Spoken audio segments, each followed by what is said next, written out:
Matt, do you know the story of Dave Brock being an advisor to some rap website? Have you heard this yet? No, but I'm excited. Yeah, but listen, so Dave Brock is the dude. So like I used to call this guy for everything. And it was like there was no topic he couldn't tackle. Dave, what was the site again? And It was originally a company called hiphopbattle.com. And it started out as kind of rap battle site. They'd go around to all these communities and cities and set up battles. But as part of it, this is years ago, I was sitting early in the morning. I was flying to Prague to do a keynote speech.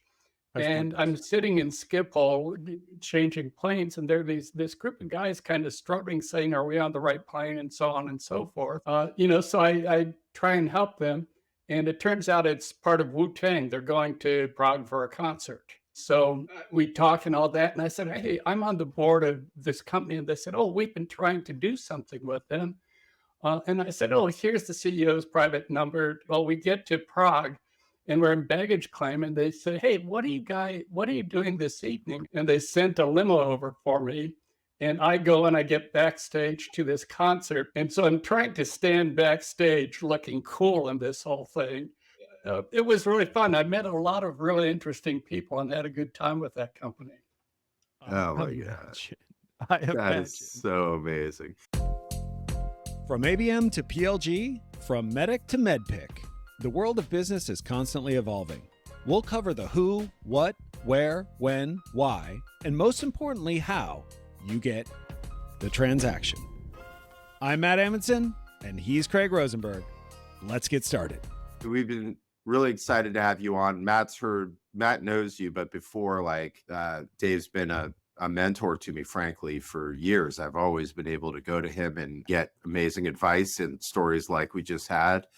And, it's funny because I've always known him as one of the best sales go-to-market consultants out there in the market. Yeah. He's the author of a really good book, Sales Manager Survival Guide, that everyone should read. It's a framework that allows you to think about sales management the right way. I hate this word, but he is a thought leader. He's some of the best writing out there. Yes, I know. It's crazy to think that he has thoughts, and he's one of the best guys in the game. So I'm just been really excited to finally have today's guest on the transaction, Dave Brock. Further, thank you for that, Craig. But if it isn't enough proof to you, Craig is not as smart as he looks. In this narrative, just proves it. Yeah, Matt knows that. Yeah. So, all right, here's how we like to start, Dave. What is something or some things that the market thinks they're doing right? That could be approaches, best practices, methodologies, you name it.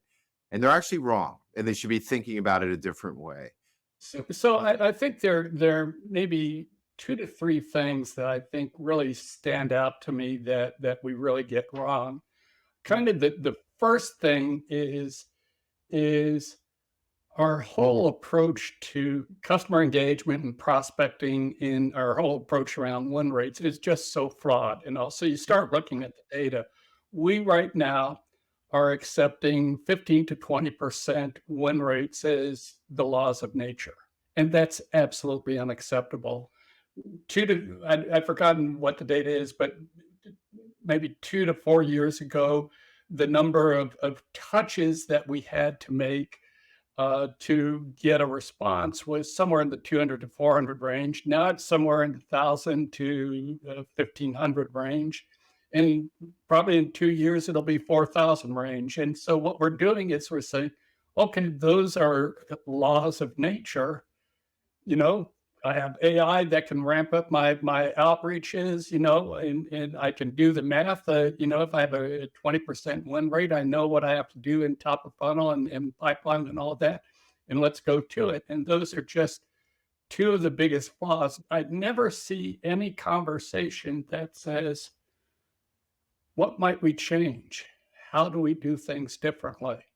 So that's one issue. I think the second one that I look at, and it's related to the third one, is we get involved much too late in the buying cycle. The customer has done all the heavy lifting, And by the time they've talked to us, we're comparing 2 or 3 products. Does your product do this? And can I get it cheaper than the other products? And so Right. we get engaged at a point where we have very, very little influence over what the customer is trying to do. And then the third piece, which is a little bit related, is we tend to talk about ourselves and pitch our products rather than talk to the customer about what they're trying to do and what their problem is. And the data behind that shows that that's probably the least efficient and least effective way to engage the customer. So those are kind of the three biggies that I tend to whine a lot about in my posts and in other kinds of conversations. So am I, I yeah. full of shit?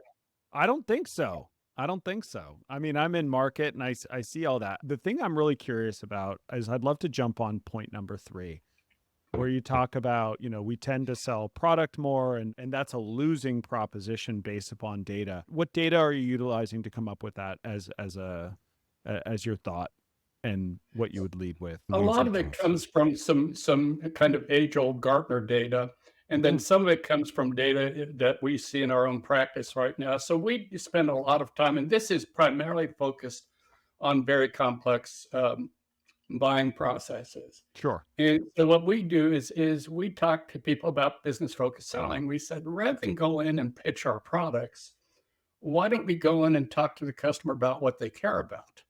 Mhm. And so we set this ground rule. We cannot talk to the customer about the product, even if they ask us. And so what the conversations are is what is it that you're trying to do? Why are you trying to do it? Who should be involved? What should we be looking at? What are the issues around? What are the risks? Blah, blah, blah. And we go in conversations like that to really help the customer understand what they're trying to do. And at some point, they say, how can you help us? And Mm. also, the data we see from that is we see, for instance, one client had very good win rates. They had 50% win rates. Their win rates are now up to 82%. Their average deal sizes have gone from 10,000 to 1.5 million. Mm. And no decisions made have gone down by 20%. And then the most kind of counterintuitive thing is sales cycles have gone down by 30 to 40%. Wow. And we see this consistently in time after time is what we're really doing is cutting down to the real issues the customer is concerned about and not Mm. wasting their or our time on other issues until it's appropriate for them to be considering those things. The tricky part about that is maintaining control over a sales cycle when it feels like you're ceding control to the prospect. It creates the perception that the buyer is in control of the sales cycle when in reality actually the sales rep is still in control of the sales cycle. Because if you're leaning into tell me what you're trying to solve for, tell me what you need in order to be successful, it does encourage the buyer to be, I think, a little bit more frank, more forthright, more revealing of what the buying process is going to look like, how they're going to assess the value of your solution, how they're going to determine if your solution can solve their problem. And yet the salesperson must maintain control. Otherwise, it goes nowhere. So to me, that feels like the place where in kind of modern SaaS selling, a salesperson might feel like, ooh, I'm giving too much control over the buyer, and then they're going to dictate timelines and price and things like that. How does Well, a seller stay in control in that well, situation? well, I kind of agree and disagree. Are we ever Mm. really in control? The customer will and does dictate those things unless Yes. we have a collaborative process that we're agreeing to do to walk through. So one is I think the assumption that we are in control of the process is a flawed assumption. The customer ultimately is in control of what they're doing. The Yeah. problem is they don't know what they're doing. Yeah. Yeah. And so how do we help the customer understand what the buying process should be? How do we help Mm. them go through and say, based on our experience of working with hundreds and thousands of organizations in the past, here is what we've seen people do to successfully navigate. Here are the questions they should be asking themselves. Here are the things they should be considering. Here are the people they should be getting involved in the process. Here are the people that they need to convince to get support and so on and so forth. So what we do is we help the customer build and navigate the process. Again, Yeah. they don't know what they're doing, but they'll do what they don't know Yeah. and screw things up. And that's why sales cycles end up being so long, or that's why no decisions made are Yeah. at around 60%. They simply don't know what they're doing. And we, most of the time, don't help them because all we're focused on is convincing them to buy our product. So Right. we're not meeting at the critical issue, at the critical point that allows them to make progress through Yeah. their buying cycle. Yeah.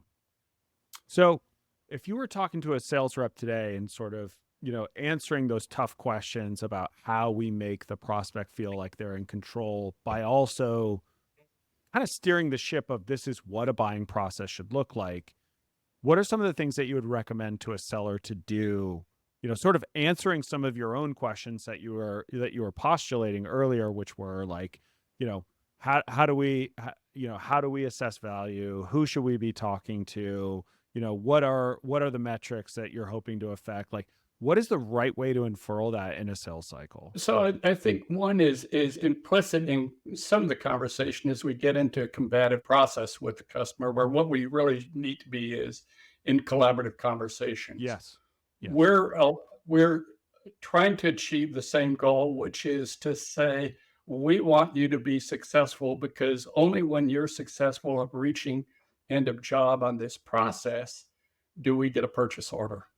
Mm-hmm. So how do we leverage that success? And again, what we as sellers tend to do is we tend to say we focus on explaining more about our product and what our product does. Yeah. Where unless they're at the very end of their buying cycle where they've done all the heavy lifting themselves, they don't know what they should be looking at. So what we have to do is guide them through and help them navigate through thoroughly understanding their problem and all the aspects around it. You look at it and just as a question, how many organizations do you know that offer deep um, uh, business and financial acumen training? But not a lot. Not a lot. And so how are we expected, unless we train our people in what the customer cares about, how are we going to have those collaborative conversations? How are we going Sure. to help them navigate that process? I look at this thing, I spend a lot of time talking to Matt and Ted, and I look at this lost opportunity. 60% of committed buying decisions where they're funded, 60% of them end in no decision made. Look at Mm-hmm. that waste. The customer spends a lot of time. We spend a lot of time trying to sell them. And at the end of the day, they don't make a decision. Yeah. What if we started asking ourselves questions of how do we cut that in half? Mm. I have one client in Australia where the CRO actually went, after we went through some discussions on this, he went through and created a new kind of metric to say, how are we going to cut no decisions made by 15%? At the end of the year, they cut it by 10%, but they were making huge progress. So we struggle to achieve our numbers, but we have all the stuff in front of us to be able to achieve our numbers, but we aren't exploiting it correctly. So, for instance, we don't control no decision made. We accept 15 to 20% win rates. When, I used to fire people when they had less than 30% win rates. Mm-hmm. Um, we look at all these things. We struggle for opportunity when we're squandering the opportunity that we already have. So I've always struggled with business acumen training, Dave. Like, Uh-huh. because I get it, well, no, are you laughing? Because I said I have always struggled. Yeah, I know. Yeah. Okay. No, but because I understand, like if you read a book, a sales book, there's these sort of groupings of folks. You have the best sales reps who have the business acumen and can listen to a buyer and co-create or, craft a solution together. Then we've got folks that know how to do discovery They know how to, because there's a list, they can ask questions, but they have no idea what to do with it. And it's really annoying and uncomfortable. That's actually worse than anything, where they ask a Mhm. question and then you're like, is that what you just heard? And then we have a whole crew who don't know either. So I understand we have to help them be able to, when they're having those conversations with a buyer, be able to have an understanding of business, to be able to translate that into a business conversation. And so it's, I've always understood that we have to help with sort of business acumen training. And by the way, Matt and I live in SaaS. Like, a mid-market SaaS rep is 30 something years old. Like, they're young and they don't know. And so, yeah, they need to understand how businesses work and how business works. But like, the training for that and to help them with that I struggle with making like really specific recommendations there. Like, what would you tell someone if they listen to this podcast, or like, we need better business acumen? Like, what would you tell them to do? So the first thing is really understanding your customer. So let me tell you about an experiment that we just completed. You know Howard Dover at UT Dallas. Yeah. So for the last 2 semesters, with his undergraduate digital prospecting class, we've run an experiment. We've created something there's something created called the Brock Questionnaire. And it's modeled after the Colbert Questionnaire. And if you don't know the Colbert Questionnaire, go to YouTube. It's a hilarious, but actually a very insightful kind of comedy interview that Stephen Colbert does. So I created this questionnaire and it's something that we've been doing informally for years with our clients, that says, do you really understand your customer's job? I used to go to software companies. You sell to the CIO. What's the CIO do? Well, he manages IT. Well, what's that mean? When I get 2 or 3 levels deep, they don't know how to go any further. So with Howard's class, I gave them a set of 15 questions that completely characterize a role. They called CROs of Fortune 500 companies, and they called CROs of Russell 2000 companies.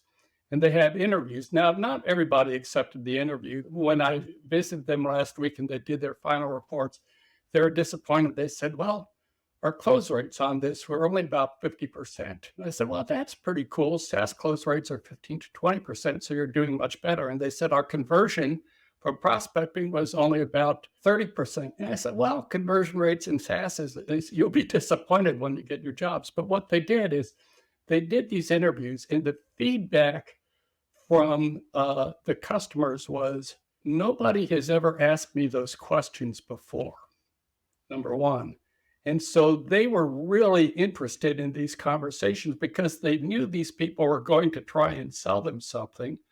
But all they talked about was, I want to understand you and your job and what you need to be successful.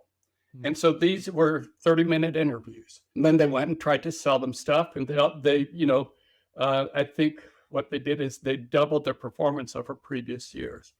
The other thing is the CROs, a lot of them contacted me because they knew this Brock Questionnaire thing. They said, one, nobody has ever had this conversation with me before, and it was a fun conversation. Two, it caused me to reflect and think about issues that I really hadn't been paying attention to. So it starts with something as simple as, let me talk to the customer about who they are, what they do, what their concerns are, what causes them to be successful, and so on and so forth. And then let me take that information and think about it and say, how can I help this person? And so here we have undergraduates who haven't really sold before doing this and producing tremendous results. So it's as simple as having those conversations. There are other things you can do that train them. If we sell to technology accounts, if we sell to industrial product accounts, if we sell to financial services or whatever, that you can deepen the business acumen and all, but it's not that difficult. And so, just training people and saying, how do I understand what businesses are? How do I understand who the key personas in my prospects are and what they do? Now I can start having conversations that are interesting to them. By the way, I just while you were talking, I looked up the Colbert Questionnaires. Is that Correct. is Mhm. so? Is it number one best sandwich? Is that the first one? Yeah, yeah. See, it's a comedy routine. He goes through things. What's the best sandwich? Have you ever asked somebody for an autograph? What number am I thinking of? So there's a lot of comedy things, but there are also some interesting questions like, what 5 words would you want to be remembered by? And what's interesting is less the questionnaire, the questions, but more the conversation you get into with each question. And that's what these students were finding out is the questions were a starting point for a conversation where they could really deeply understand the customer. Gotcha. So the other magic piece to that was they did each one of them did 8 interviews. So what they needed to do was prospect far beyond that. But now they said, I know what a CRO in retail financial services cares about Mm-hmm. because I talked to these 2 or 3 people. So now I can leverage those lessons in every CRO of retail financial services I talk to. And I'll probably be 85% on target. Sure. The Transaction is presented by Ringmaster, the go-to branded podcast team. You know, when Craig and I were thinking of starting this podcast, we had all the ideas in the world. But you know, all the ideas in the world won't get you a great podcast. That's where Ringmaster comes in. They handle the creative, book guests, and do all the production for the podcast so we can focus on what we do best, talk to one another and our amazing guests. To discover how your company can leverage B2B podcasts to deliver outsized ROI, visit ringmaster.com today. Got it. Okay. So that makes total sense. By the way, the best question on this is that those were you picked the good ones. What do you think happens when we die is number 6. Yeah. Actually, I'm just for everyone's enjoyment. So number 1 is best sandwich. Number 2 is what's one thing you own that you should really throw out? Matt, please answer that one. We'll come back to you. What is the scariest animal? Apples or oranges? Interesting. Have you ever asked someone for their autograph? That Dave brought that one up, and I have, by the way. What do you think happens when we die? Favorite action movie? Die Hard. Favorite smell? That's I'll have to dig in on that one. Least favorite smell? I think we know the answer to that one. Exercise period worth it, which is amazing. Flat or sparkling? Most used app on your phone? You get one song to listen to for the rest of your life. What is it? What number am I thinking of? 2, obviously. Describe the rest of your life in 5 words. It's amazing. And so you But took that, you created the Brock questionnaire or it, questionnaire. and it, yeah, and it's a comedy routine, but it's what's interesting is what they get into in those conversations. As silly as some of those questions are, mine is not. I don't have the humor and cleverness that Stephen Colbert has, but it's really, tell me about what your role is. Tell me who you depend on to do your job. Who depends on you? Tell me how you're measured. What are the biggest issues you do? How do you spend your day? Things like that, so that we can really kind of understand this is what these people are trying to do. This is the reality of their time and how they spend their time and what they do. And now that I have that, I have a pretty good understanding of them. And I go back and we instructed the salespeople at UTD, go back and think where are your leverage points? What is what you're selling? How can that help them based on what you've learned? That's awesome. I love that. So, by the way, as you were talking, there was one thing I noticed, the vertical SaaS sales teams had this distinct advantage that they had to live and breathe in industry all day. And it was like their ability to get the business acumen, like Procore, right? They were construction.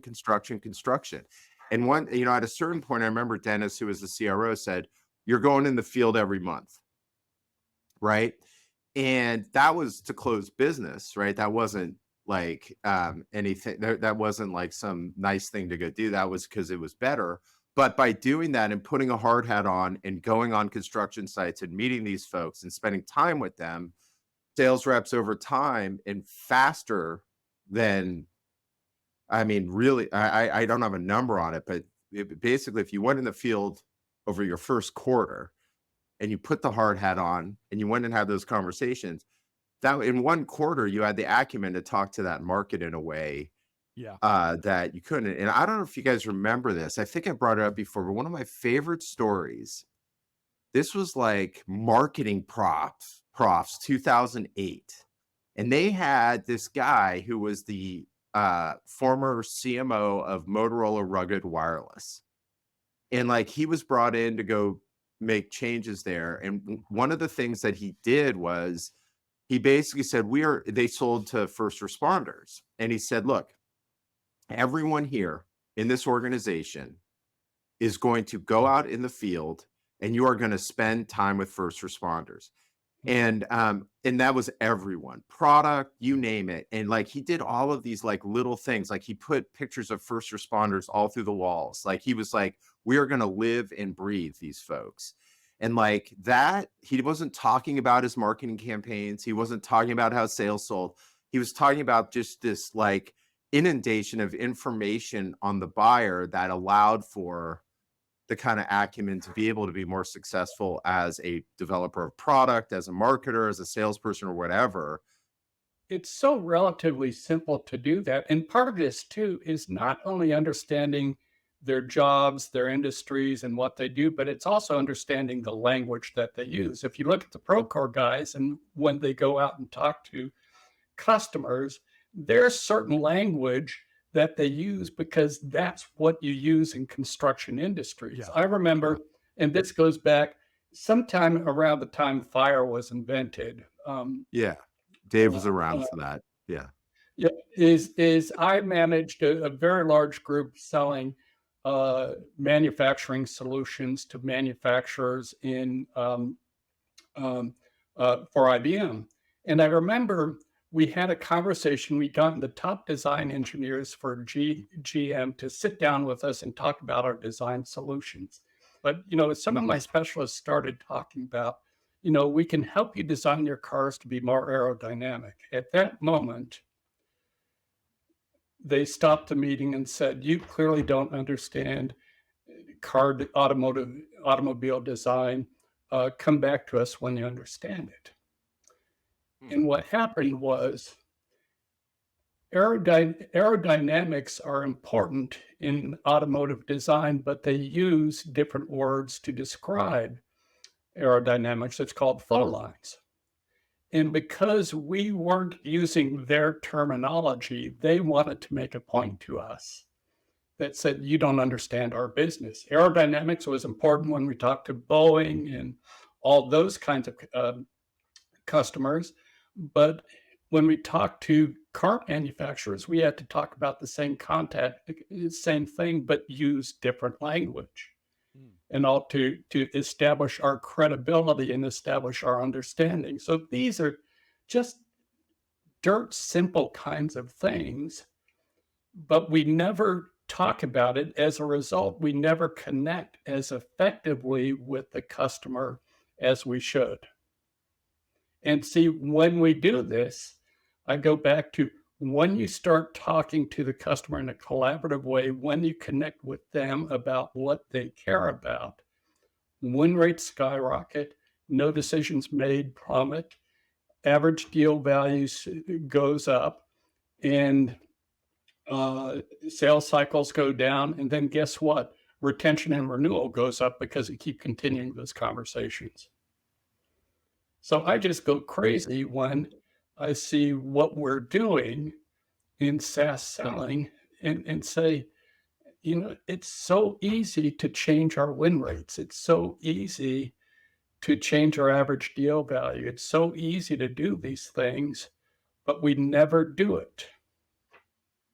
I was thinking about when we had Ted Purcell and we asked him, like, what's that thing that, same question we asked in the start, which is hilarious. I just did the question 30 minutes ago and I already forgot how we asked that. But he said that we assume that the buyer knows how to buy, and actually they don't.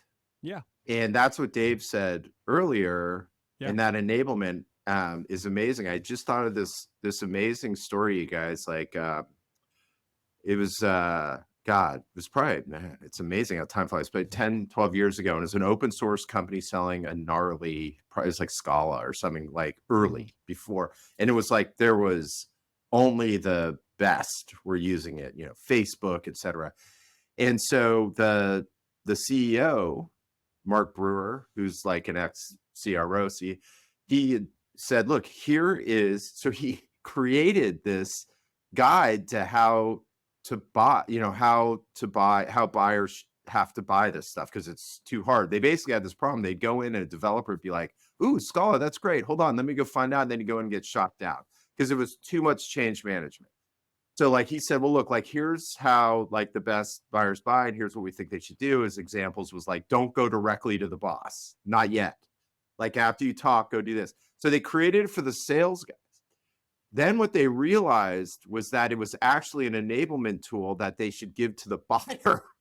Yeah. It was amazing. It became the key to getting deals done. Was like this was an enablement tool, and they actually turned around and started to give it to the people because their interest was starting on a low level, and it was the reality.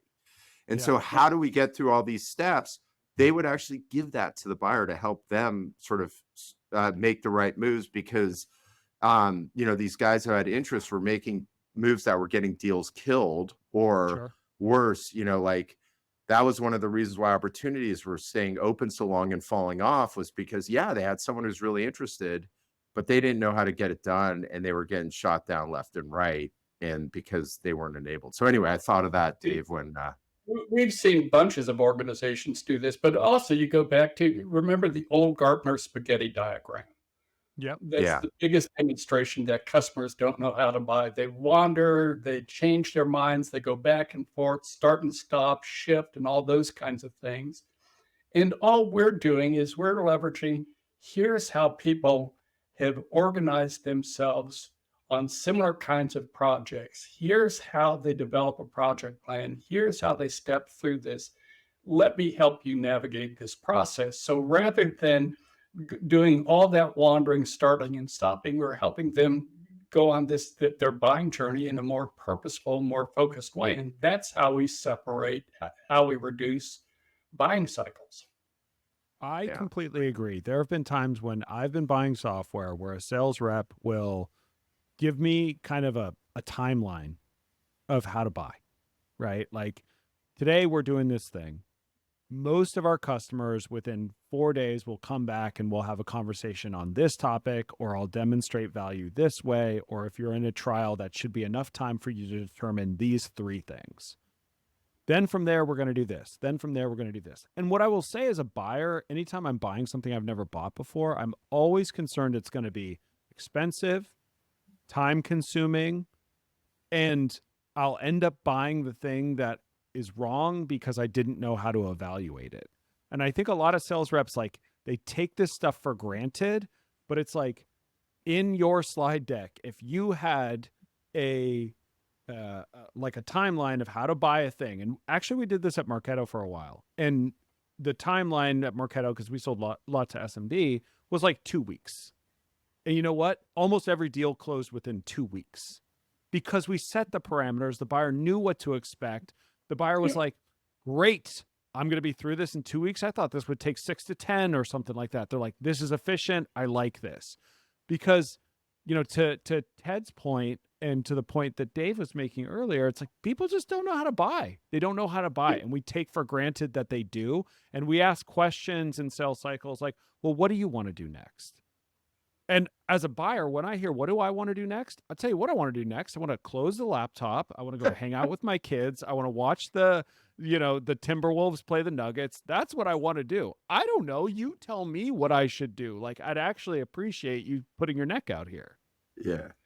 And you highlighted something. A few years ago, we were working with this company that said sold DevOps solutions and Mm, all that kind of thing. And as part of the classic thing you do in that marketplace is you say, here, 30-day trial period, and people would sign up for these trial licenses and stuff.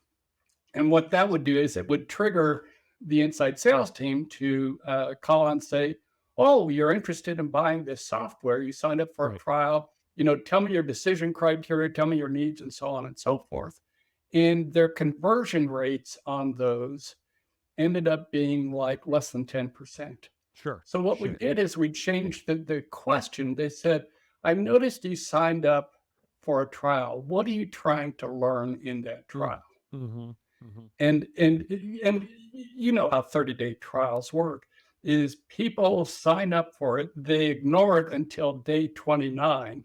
Totally. Then they send you an email, "Can you extend it?" Yeah. Right. And so on. So nothing happened. So what we did is we focused on we want to create this successful trial experience. So the first conversation is, what do you want to accomplish? And then we started saying, here's how you leverage the trial to start accomplishing those things and achieve what you're trying to do in this trial. And you could guess that in focusing on their success in that trial, the win rates went up to, I think they went up, the conversion rates and win rates went up to over 60%. Mm, So we tend to focus on the wrong things and not the things that are most helpful to the customer and where they are in their buying process. First, a note, our buddy Robert Kaler he does a lot of work on sort of managing the trial in his enablement. It's really great stuff. He's like, here's how you do. Many people don't scope it. They don't say, well, what do you do when you kick off? Like, what are you looking for? Do you have checkpoints that are related to what they're trying to solve? What do you do at the end? Do you just let them, hey, do you like it? Great. And like, he sort of maps it out. It's really great stuff. So we've had a number, like I've had maybe not on our show, but like we've had a number of conversations that I think is real, which is particularly in our world, SaaS and software and tech, that the buyer is more wants to see the product faster, right? And so like we're seeing like ratios of SEs and SCs to sales reps grow, like it's like almost 1-to-1 because of the buyer wants to jump into product early. Or you see this whole movement around demo automation, like can we show them things earlier? So with your approach, which is we can't talk product until we've had the business conversation, is that in conflict with how buyers today want to engage and look at products? I think what that's showing is we're engaging them very, very late in their buying cycle. Because if they're to the point where we want to see product, Mhm. they've done all the heavy lifting beforehand to figure out what are they trying to do, why are they trying to do that, all that sort of stuff. We know what we want to do, we know how to do it, we know 3 products can do this, so now I want to call these people and see their product. But the problem is, did they get to that point correctly? Did they get to that point considering all the things that they really should have considered? So I think what you're describing, Craig, is the problem that we have in getting engaged far too late. If we get engaged earlier, one is we help them become much more successful in what they're doing. Two is we drive a bias towards us. And three is we help them get through the process much more effectively, much more efficiently. So I would argue that we need to figure out how to engage them earlier in the process and not wait till they've gotten to the point where I just want to see the product because I've figured out everything I need to do. All I want to do is see if your product does what I need to do. Yeah.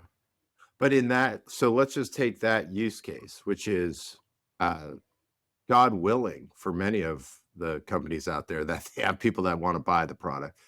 So what would you tell a sales rep to do there when they come in and they're at the stage where they think they know what they're doing? I know we're getting to them too late, but we're in the deal. We still want to be a business. We want to have a business focused conversation and craft a So, solution together. So what would you tell a sales rep to do there?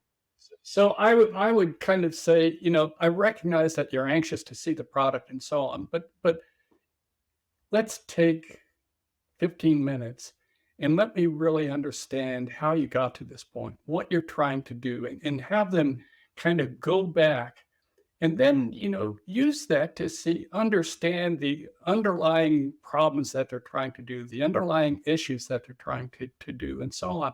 And maybe say, did you consider this in your evaluation? Have you thought of this? Did you look at these things?